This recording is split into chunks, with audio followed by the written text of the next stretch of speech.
देश का chief justice बन चुका है। क्या हम अपने बेटों को इसलिए पैदा करते हैं कि जान दे दें? क्या हमारी जान की कीमत नहीं है? 2 बच्चे मर गए, गोलियां मार दिया आपने। ये नहीं होता था अगर देश के प्रधानमंत्री एक्शन ले लेते। तो फिर बंद कर दो अदालत को, ताला लगा दो अदालत को, जजेस को कह दो कि अदालत मत आओ, क्योंकि मुख्यमंत्री तय करेगा कौन मुल्जिम है। अजय का घर है तो नहीं तोड़ा जाएगा, फातिमा का घर है तो तोड़ा जाएगा। ये कौन सा इंसाफ है? 15 दिन से नुपुर शर्मा गिरफ्तार नहीं होती और हमारे खिलाफ जजमेंट दे दिया जाता है।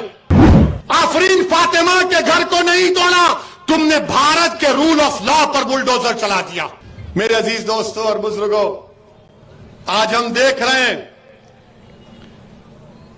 कि भाजपा के एक नेशनल स्पोक्स पर्सन ने टीवी पर टाइम्स नाउ पर बैठकर आज से 15 दिन पहले अल्लाह के रसूल सल्लल्लाहु अलैहि वसल्लम की शान में गुस्ताखी की, अनाप शनाप बकरा, उनकी तौहीन करने की कोशिश की।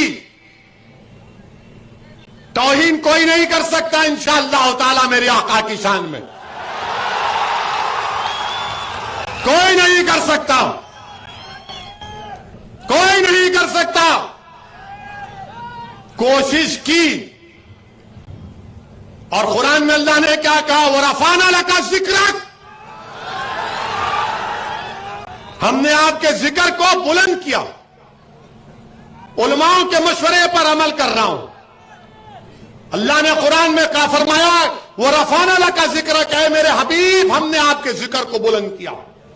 उलमा कराम ने कुरान की तफसीर में लिखा कि अल्लाह ने प्रॉफेट मोहम्मद सल्लल्लाहु अलैहि वसल्लम के जिक्र को इस तरह बुलंद किया कि हजरत अबू सईद खुदरी रज़ी अल्लाह तआला अन्हु रिवायत करते हैं कि रसूल अकरम सल्लल्लाहु अलैहि वसल्लम ने फरमाया, हजरत जिब्राइल आते हैं और रहमतुल आलमीन सल्लल्लाहु अलैहि वसल्लम से पूछते हैं कि अल्लाह ने आपके जिक्र को कैसे बुलंद किया?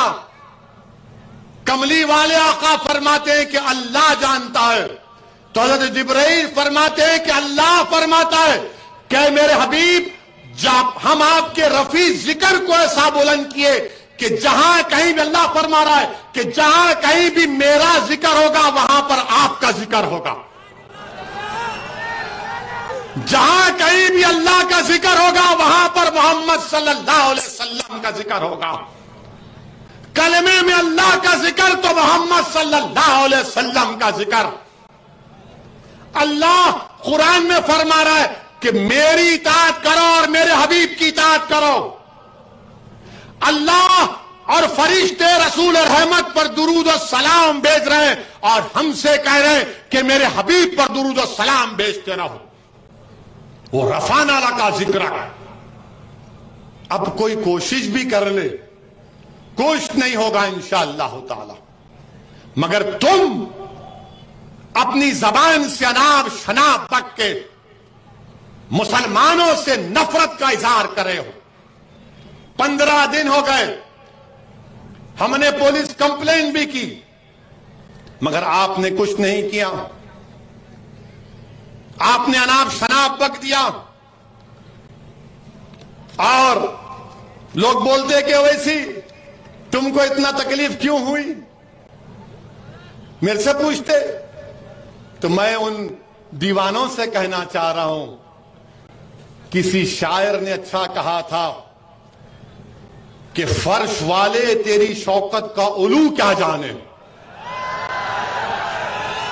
फर्श वाले तेरी शौकत का उलू क्या जाने, खुसरो अर्श पर उड़ता है परेरा तेरा।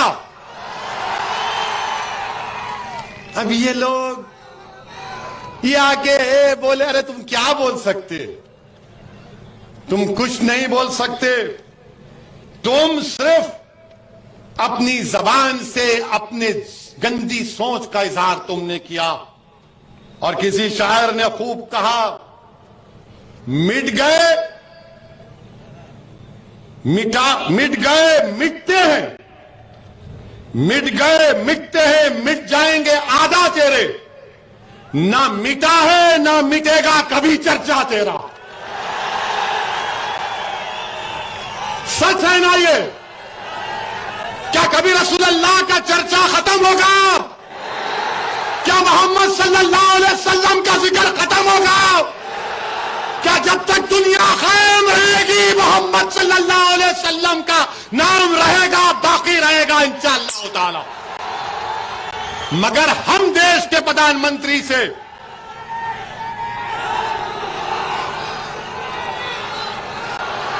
नारे तकबीर, नारे तकबीर, हम देश के प्रधानमंत्री से हाथ जोड़कर विनती करते हैं कि आप अपने नेशनल स्पोक्स पर्सन के खिलाफ एक्शन लीजिए। केस रजिस्टर है, पुलिस को तहकीकात करके उनको जेल को भिजाइए और जो आईपीसी और सीआरपीसी के कानून के तहत कोर्ट के जरिए से कोर्ट का फैसला होगा तो उनको सजा मिलनी चाहिए। हम ये देश के प्रधानमंत्री से हाथ जोड़कर विनती कर रहे हैं। 15 दिन हो गए प्रधानमंत्री जी, मुझे अफसोस इस बात का है प्रधानमंत्री जी, हम आपसे कह रहे थे कि आप एक्शन लो, मैंने कहा, मगर आपने हमारी बात नहीं मानी। किसी फॉरेन कंट्री के लोगों ने आपसे कहा, कतर ने कहा, ओमान मस्कत ने कहा, सऊदी अरेबिया ने, अरब इमारत ने, मालदीव्स ने, बहरहाल 12-13 ममालिक ने कहा, तो देश के प्रधानमंत्री हरकत में आ गए। प्रधानमंत्री जी, हम भारत के नागरिक हैं, ये देश हमारा भी है। हमने अंग्रेजों के खिलाफ लड़ाई लड़ी प्रधानमंत्री, हमारे उलमाओं ने अंग्रेजों के खिलाफ जिहाद का फतवा दिया था और जिहाद का फतवा देकर उस फतवे की स्याही सूखने से पहले हमारे उलमाए कराम ने अपनी जान के नजराने पेश कर दिए। काला पानी की सजा हमारे उलमाओं को हुई तो उन्होंने बुज़दिली के मज़ाहरे नहीं किए, 9 मरतबा अंग्रेजों से भीख नहीं मांगी माफी की, 9 मरतबा खत लिख कर भीख नहीं मांगा, बल्कि अंग्रेजों से कहा या तो मुल्क को छोड़ो या हमको फांसी पर चढ़ा दो। हमने फांसी के फंदे को मुस्कुराकर कबूल किया, मगर हमने भारत को अपना वतन माना है। देश की आजादी में यही बूझ और कच्छ की सरजमीन से यूसुफ मेहर अली ने गांधी के साथ नारा दिया था, क्विट इंडिया, भारत छोड़ो अंग्रेजों। आज हम आपसे कह रहे हैं, मगर आपने हमारी बात को नहीं सुना। आज भी हम अपील कर रहे हैं देश के प्रधानमंत्री से कि आप उनको गिरफ्तार करवाइए, उन पर क्रिमिनल केस चलाइए और देश के प्रधानमंत्री से उम्मीद करते हैं कि वो हमारी इस बात को सुनेंगे। मगर अफसोस के साथ कहना पड़ रहा है कि जुमे के दिन एहतजाज हुआ और बाद जगह पर तशद्दुद भी हो गया। मेरे अजीज दोस्तों और बुजुर्गों, मैं तशद्दुद के खिलाफ हूं। तशद्दुद ना जनता करे और ना पुलिस करे, कोई भी वायलेंस नहीं कर सकता।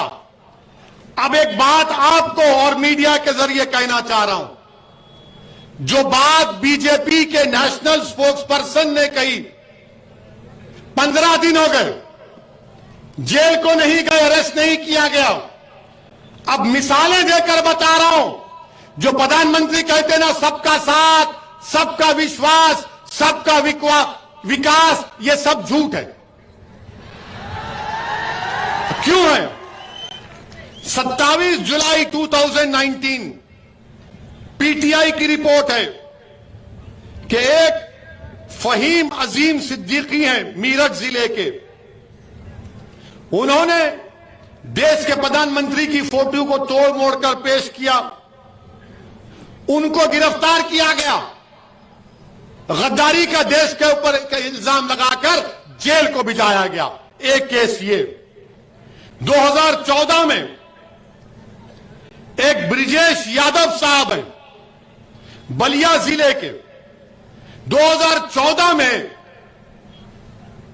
वहां पर ये ब्रिजेश यादव साहब 2017 में 500 की नोट जब गायब हो गई थी रातों रात, याद है ना?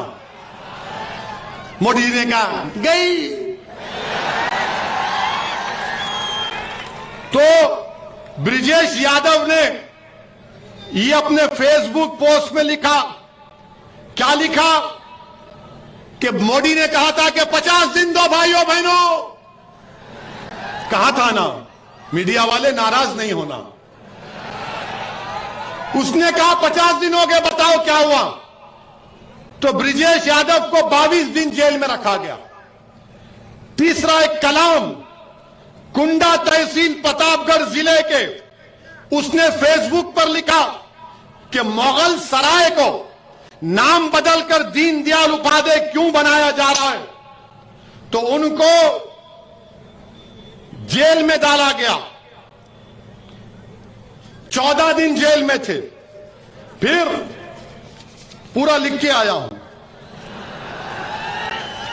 10 मई 2022 इस साल पीटीआई की रिपोर्ट, एक इरफान हुसैन है फतेहगढ़ के, उन्होंने फेसबुक में प्रधानमंत्री के बारे में अनाप शनाप लिख दिया, तो 10 मई 2022 को इरफान को जेल को डाल दिया गया। 7 जून 2022 कलकत्ता में रॉडर राव एक आदमी है गोवा में बैठकर इसने ममता बनर्जी के खिलाफ अनाप शनाप बक दिया, तो कलकत्ता की पुलिस गोवा जाकर उसको गिरफ्तार करके जेल में डालती है। 17 अगस्त 2021 मनमोहन मिश्रा चेन्नई में, यूपी की पुलिस गई कोतवाली की, तुमने मोदी के बारे में यूट्यूब में अनाप शनाप कहा, जेल में डाल दिया। फरवरी 2018 2 लोग बलिया के, मोदी जी योगी और हिंदू भगवानों के खिलाफ अनाप शनाप बका, जेल में डाल दिया। एक जाकिर त्यागी है मुजफ्फरनगर का, इसने योगी के बारे में कोई मस्खरापन किया, उसको जेल में डाल दिया गया। जब योगी, मोदी और ममता बनर्जी पर कोई बोला जाता है तो जेल में डाल दिया जाता है।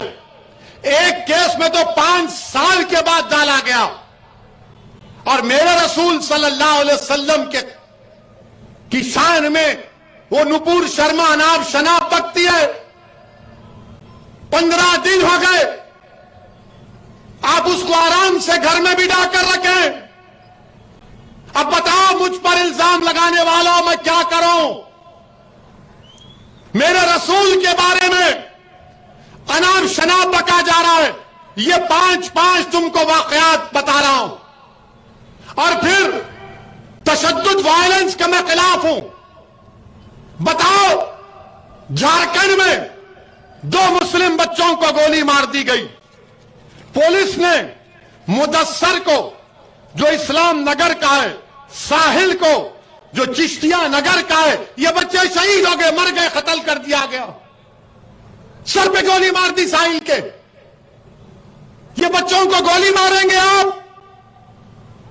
बताओ, झारखंड की हुकूमत जो कांग्रेस की सरकार है, जीएमएम की सरकार है, 2 बच्चों को गोली मार दिए।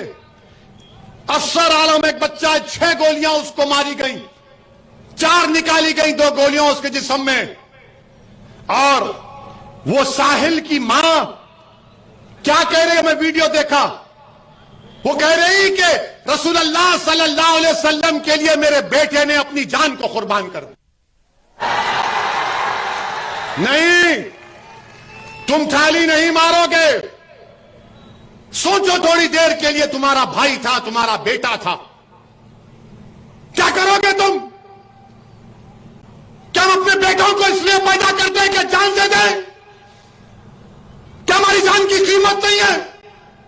तो उस बच्चे के, उसके मां को हक हासिल नहीं था कि उसके ज़ईफी का सहारा बने? ये मेरी लड़ाई है।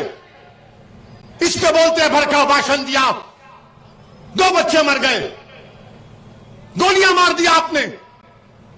ये नहीं होता था अगर देश के प्रधानमंत्री एक्शन ले लेते। मैं वायलेंस का कंडेम करता हूं, प्रोटेस्ट होना चाहिए, मगर संविधान के दायरे में होकर रहना चाहिए। प्रोटेस्ट करना हमारा बुनियादी हक है, फंडामेंटल राइट है, मगर अमन के साथ। यहां पर 2 बच्चे चले गए, प्रयागराज में लोगों ने प्रोटेस्ट किया, तो आपने आफरीन फातिमा के घर को तोड़ दिया, पूरे घर को तोड़ दिया। क्या कहा उत्तर प्रदेश की सरकार ने कि इसका बाप और ये जिम्मेदार है? क्या कोर्ट किस लिए है? फिर बताओ आप, अदालत किस लिए है? जज किस लिए है? पुलिस किस लिए है? अगर तुम तय कर लोगे 15 दिन से नुपुर शर्मा गिरफ्तार नहीं होती और हमारे खिलाफ जजमेंट दे दिया जाता है कि तुम मेन आदमी हो, तुम्हारे घर को तोड़ दिया जाएगा। और घर को तोड़ रहे हैं। और ये मीडिया के लोग, जो इंग्लिश चैनल है न्यूज 18, वो क्या कहता है? वो क्या कहता है कि आफरीन फातिमा के घर से, आफरीन फातिमा के घर से एक पोस्टर निकला। पोस्टर पर वो रिपोर्टर दिखा रहा है, अंग्रेजी में लिखा है, when injustice becomes law, rebellion becomes a duty. उसका माने यह है कि जब नाइंसाफी एक कानून बन जाता है तो उसके खिलाफ एहतजाज करना सबकी जिम्मेदारी बनती है। यह थॉमस जेफरसन अमेरिका के सदर ने कहा था। और ये रिपोर्टर का, इसके घर से ये निकला, ये निकला। क्या कोई बम बनाने का सिगरेट निकला? क्या कोका कोला का फार्मूला निकला? वही बात, when injustice becomes law, rebellion becomes a duty. ये कौन लिखा था मालूम आपको? महाराष्ट्र के ex chief minister Devendra Fadnavis की पत्नी ने ट्विटर पर लिखा था। तुम तोड़ोगे घर जाकर फडणवीस का? हमारा घर तोड़ दिया तुमने। तुम कौन होते अगर उसने किया? आफरीन फातिमा के बाप ने किया तो कोर्ट में चलाओ ना केस, सजा दिलाओ उसको, जेल में डालो, कोर्ट में कन्विक्ट कराओ। क्या उत्तर प्रदेश का मुख्यमंत्री उत्तर प्रदेश का चीफ जस्टिस बन चुका है कि वो फैसला करेगा कि किसका घर तोड़ दिया जाए? अगर आफरीन फातिमा के बाप को सजा भी होगी तो घर कैसा तोड़ते हैं आप? मुझे सजा होगी तो मेरा घर कैसा तोड़ेंगे आप? मुझे सजा होगी ना, मेरे घर को तो नहीं तोड़ा जा सकता। सारी दुनिया के सामने आपने उस बच्ची के घर को तोड़ा, बुलडोजर लगाकर तुमने। आफरीन फातिमा के घर को नहीं तोड़ा, तुमने भारत के रूल ऑफ लॉ पर बुलडोजर चला दिया। तुमने भारत की बुनियादों को कमजोर करने का काम किया। बताओ देश के प्रधानमंत्री, ये नफरत नहीं है तो क्या है बताओ आप? अगर वो जिम्मेदार है तो चलाओ ना कोर्ट में केस। अच्छा, घर किसका तोड़ते हैं? उस बच्ची का घर तोड़ते हैं जो उसके बाप को मुल्जिम करार दे रहे हो। बाप का घर नहीं है, उसकी बीवी का घर है। बोलते इलीगल बनाया गया। तो क्या 6 साल से यूपी में बीजेपी की सरकार सो रही थी? और आपने क्या किया? पत्थर फेंके, घर तोड़ दिया। जब भाजपा के एक मंत्री टेनी, उनका बेटा बाप की गाड़ी से 6 लोगों की जान लेता है, सुप्रीम कोर्ट उसकी बेल कैंसिल करती है, तो भाजपा के लोग अजय टेनी का घर नहीं तोड़ते, आफरीन फातिमा का घर तोड़ते हैं। बताओ भेदभाव कौन कर रहा है? अजय का घर है तो नहीं तोड़ा जाएगा, फातिमा का घर है तो तोड़ा जाएगा। ये कौन सा इंसाफ है? ये कौन सा इंसाफ है? बताओ आप। उसका नाम अजय है तो घर नहीं टूटेगा। 5 लोगों की हत्या का इल्जाम, ये सबका साथ, सबका विकास, ये ढकोसले वादे। इसीलिए मेरे अजीज दोस्तों और बुजुर्गों, इस नाइंसाफी के खिलाफ आपको आवाज उठाना है। हम देश के प्रधानमंत्री से अपील कर रहे हैं, ये बुलडोजर जो आप घरों पर चला रहे हैं, एक समुदाय के घरों पर चला रहे हैं प्रधानमंत्री, देश के संविधान को आप कमजोर कर रहे हैं। ये देश चलेगा तो संविधान से चलेगा, तो फिर बंद कर दो अदालत को, ताला लगा दो अदालत को, जजों को कह दो कि अदालत मत आओ, क्योंकि मुख्यमंत्री तय करेगा कौन मुल्जिम है। क्या जरूरत है अदालत की? फिर क्या जरूरत है पुलिस की कि तुम अजय के घर को नहीं तोड़ते और फातिमा के घर को तोड़ते हो? तो याद रखो, शहजादी जन्नत का वास्ता देकर कह रहा हूं, अल्लाह शहजादी जन्नत के सदक़े में जालिमों को शिकस्त देगा इंशाअल्लाह ताला। हमने दिल्ली में हमारे कलीम रफीज सदर साहब दिल्ली के पुलिस स्टेशन को रिप्रेजेंटेशन देने गए, तो अमित शाह की पुलिस ने उठाकर उनको तिहाड़ जेल में डाल दिया। हमारे 30 लोग जेल में हैं।